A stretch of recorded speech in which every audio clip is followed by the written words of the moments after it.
Hand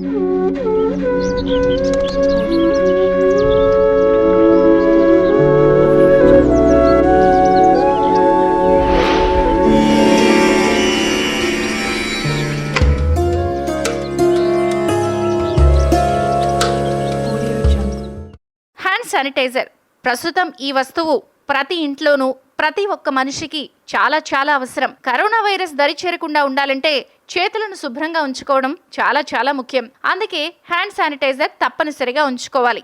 బయటకు వెళితే ఖచ్చితంగా ఇది ఉండాల్సిందే. ఇక ఒక్కసారిగా ఈ హ్యాండ్ శానిటైజర్ కూడా షాపుల్లో డిమాండ్ పెరిగిపోయింది. బయట పలు కంపెనీలు అమ్ముతున్న శానిటైజర్లు ఎక్కువ రేట్లు ఉంటున్నాయి. అందుకే ఇంట్లోనే హ్యాండ్ శానిటైజర్ ఎలా తయారు చేసుకోవాలి తెలుసుకుందాం. ముందుగా 2/3 కప్పు రబ్బింగ్ ఆల్కహాల్, వైన్ అయినా పర్వాలేదు. అలాగే 1/3 కప్పు కలబంద గుజ్జు, ఎసెన్షియల్ ఆయిల్ దగ్గర పెట్టుకోండి. ఇక తయారు చేసుకునే విధానం విషయానికి వస్తే రబ్బింగ్ ఆల్కహాల్ ను, కలబంద గుజ్జును బాగా కలపండి. ఎసెన్షియల్ ఆయిల్ ను ఒక్కొక్క చుక్క చొప్పున వేస్తూ సువాసన వచ్చే వరకు మిశ్రమాన్ని కలపండి. అంతే, హ్యాండ్ శానిటైజర్ రెడీ.